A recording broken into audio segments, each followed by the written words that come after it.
Welcome to the second video in this series on the search step. The objectives of the module is to learn how to use the search step in Simio. And in the first video of the module, we talked about this model where we have two types of entities, A and B. B entities are represented by the red color, A entities are represented by the green color. And we have server 1 and server 2, and whenever we hit this button, remove B, we would like to remove type B entities and transfer them to server 2 so that they will get processed in server 2. So if I run the model, you will see that I have a queue that is building up here, and if I hit this button, the red entities will be transferred to my other server. So we did this by searching in our input buffer at server 1, and then we use the transfer step to transfer the entities to the other server. And we talked about the notion of tokens and how exactly the search process works, and we also talked about events. So in this model we have a user-defined event. We call it event 1. So whenever we hit this button, event 1 occurs, which triggers our process, as you can see here. So for the trigger an event for this process, we have event 1. So that's how we connect our button to our step. So this is a model that we covered in the first video of the module. So if you are not familiar with the concepts that I just explained, you should go back and watch the first video of the module and then come back and continue this video. In this video, we're going to look at a sort of similar model, but in this model, when we create our two entity types, they will be transferred to a standalone station. So this station is not connected to any objects, it's just a standalone detached queue. And then, so if I run the model, entities are transferred after they're created, and then I can pull A entities from the queue and transfer them to my process A server, and I can pull B entities and transfer them to process B server. So the logic to implement the buttons and the transfers are essentially the same as the first model. The only thing that is different is the detached queue that we have right here, and the extra transfer related processes that we have from our two source objects to the detached queue. So we're going to talk about this model in more detail in this video. So as for the outline of the module, we already talked about tokens, entities, user-defined events, buttons, and also queue states in the first video. In this video, we'll cover stations, detached queues, and finally, in the third video of the module, we'll talk about user-defined tokens. So let's have a closer look at the complete version of the model that we're going to build in this video. So again, in this model, we have two types of entities, type A, type B. B's are red, A's are represented by the green color. We have two sources, and we have two add-on processes defined at the created entity event for our two source object instances, where we transfer the created entities to a holding station. This holding station is not attached to any Simio objects. It's a detached queue. So if I go to my definitions and under elements, you see that we have this user-defined station that we call holding station. And this holding station has an infinite capacity. So it can hold an infinite number of entities. So that's how we transfer entities to our holding station. We also have an end transfer step to tell Simio to end the transfer to the holding station when entities enter our holding station. We also have two buttons, pull A and pull B. The pull A button triggers the user-defined event called pull A, and pull B button triggers the user-defined event pull B. So if I go to my definitions, I have two events, pull A and pull B, and the two buttons trigger the two events whenever they're hit, and they trigger the two add-on processes that I have right here. So let's say if I hit the pull A button, it triggers the pull A event, which triggers this add-on process that has two steps in it. Essentially, we perform a search in our holding station contents, and then we're looking specifically for type A entities. So we find the type A entities in our holding station, and then we transfer them to our input at process A node. And we have the same logic defined for our other process for type B entities, and to transfer them from this holding station to process B server.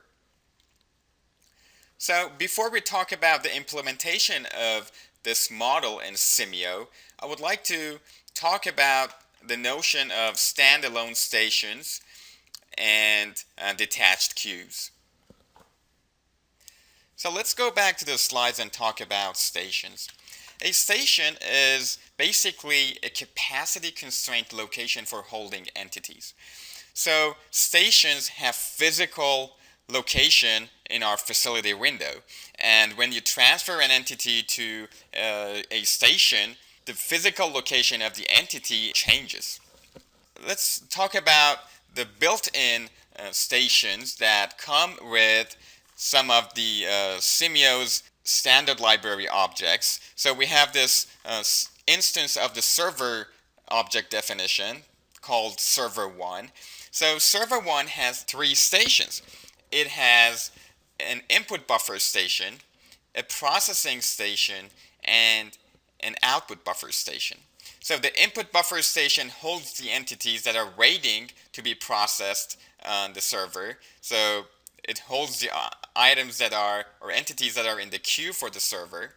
The processing station holds the entities that are being processed by the server. And finally, the output buffer station holds the entities that are waiting to be transferred out of the output node of our server instance. We also talked about queue states in the previous video, in the first video of the module, and we mentioned that a queue state is essentially a list of objects or tokens. The standard expression to access the contents of a station in Simio looks like this. So we have the name of the object instance dot the name of the station dot contents. So this is the queue state that gives us access to the contents of a station. So for example, if we want to get access to the entities that are waiting in the input buffer of our server 1, the expression that we need to use looks like this. So we have server1.inputBuffer.contents. The input buffer processing and output buffer stations for the server object instance are built into this object. And there are other objects in the standard Simio library that also have built-in stations. Users can also define standalone stations or detached queues. And this can be done by going to the definitions tab and then elements, and then you can choose or click on the station item to create a new station. And if you do this, Simio by default creates a station called station 1. So this station by default has an infinite capacity, and you can also modify the ranking rule and the name of this station. In order to get access to the contents of a standalone station that is not attached to an object, the expression is the name of the station instance dot contents. So for example, in order to get access to the contents of station 1, the expression is station 1 station1.contents. Now, in order to actually animate the standalone location in our facility window, we use the detached queue element under the animation ribbon. And this allows us to draw a standalone station, so we can give it different shapes. In this case, we have a straight detached queue, and you can see its properties here, and the queue state for it, like we just discussed, is station1.contents. So the detached queue is essentially a means for animating and creating our station in the facility window. So we can use the transfer step to transfer entities into the station and out of the station. However, one thing that can be confusing to the users is that when we're transferring entities into a station, into a standalone station, we also need to use the end transfer step to tell Simio to end the entity transfer into the station. One last thing that I wanted to talk about is the storage element. So the storage element is similar to a station, but the only difference is that it does not have a physical location, and the entities that it holds are not physically transferred to its location.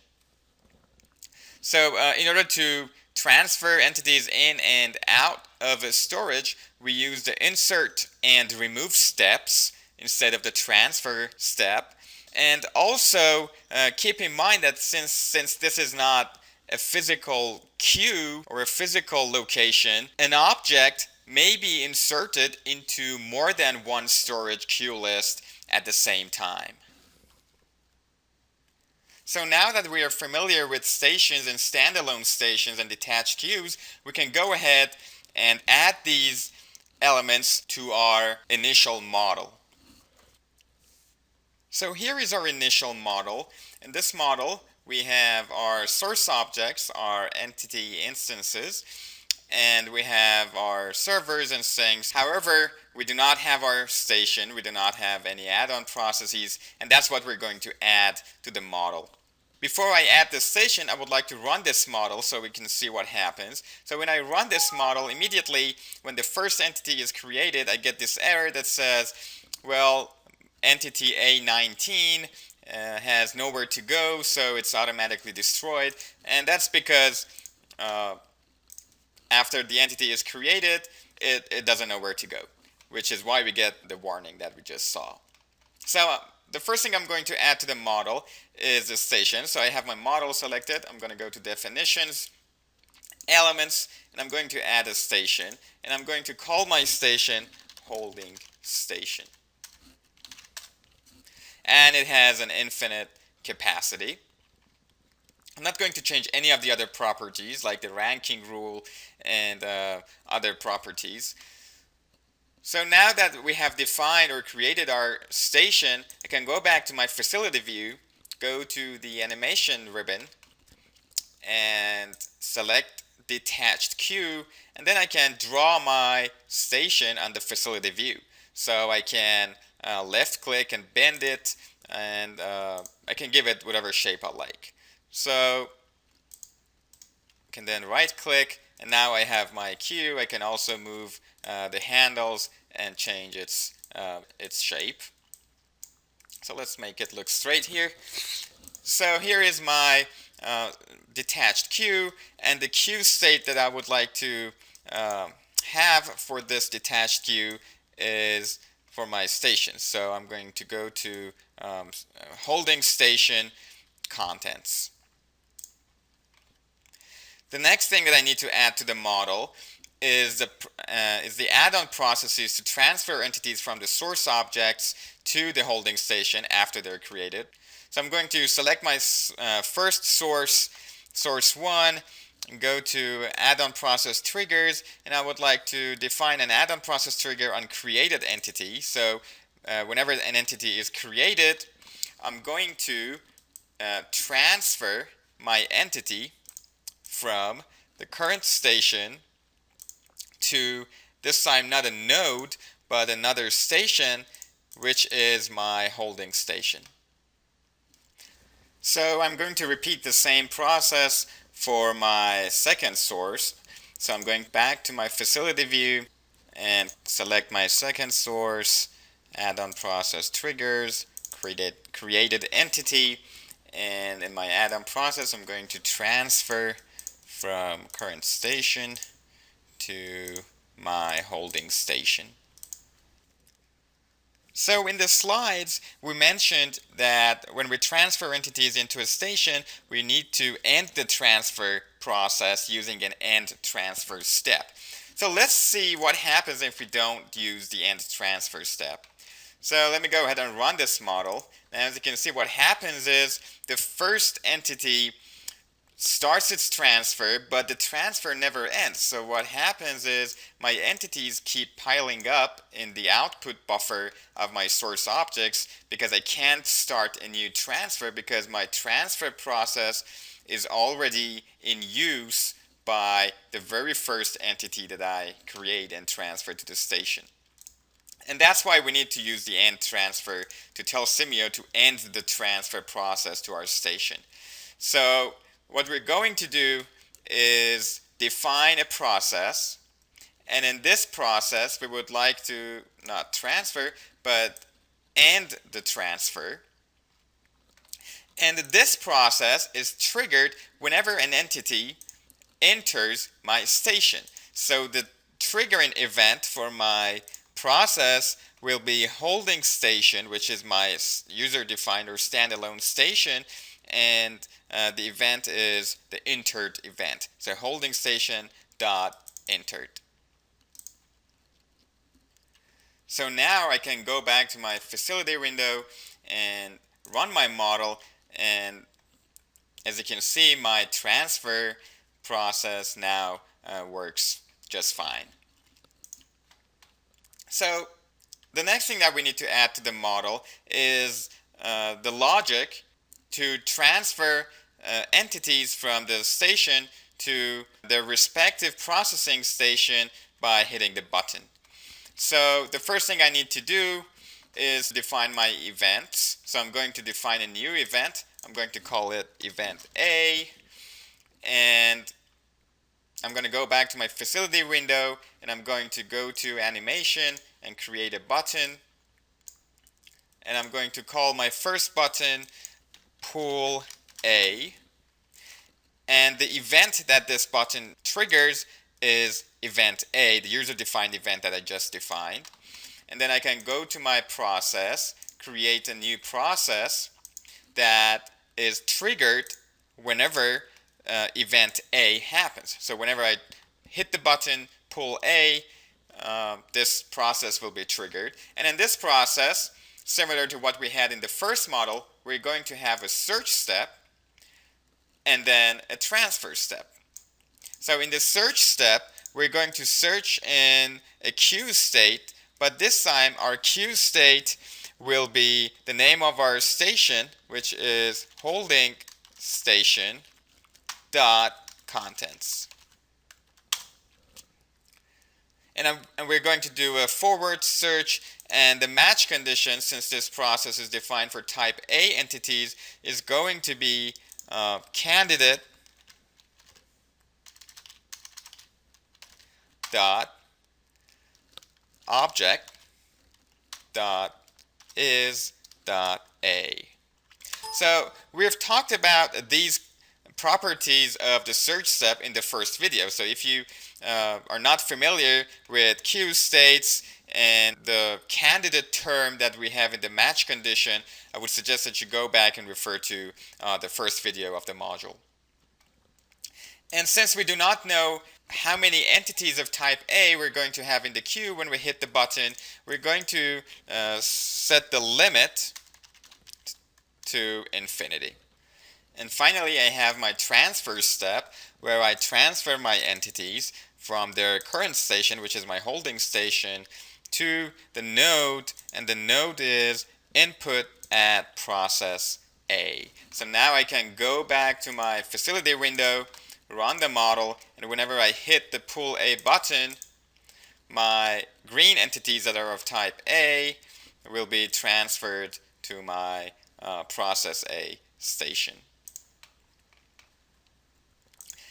So similarly, we have to implement the same logic for type B entities. So I need a new event called event B, and then I'm gonna need another button, so animation button here. I'm going to call my button pull B, and then the event that this button triggers is event B. I'm going to need another process where my process is triggered by event B, and again I have a search step and a transfer step in my process.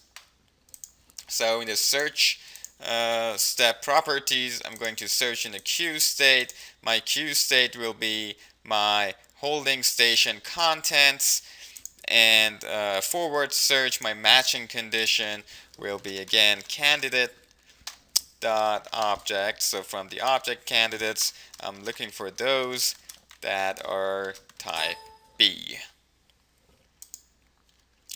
And again, I need to set the limit to infinity. Finally, my transfer step, I'm going to transfer these type B entities from their current station to the input at process B. So I can go back to my facility window now, and my model is complete. I can run my model, pull A entities and pull B entities out of my standalone station.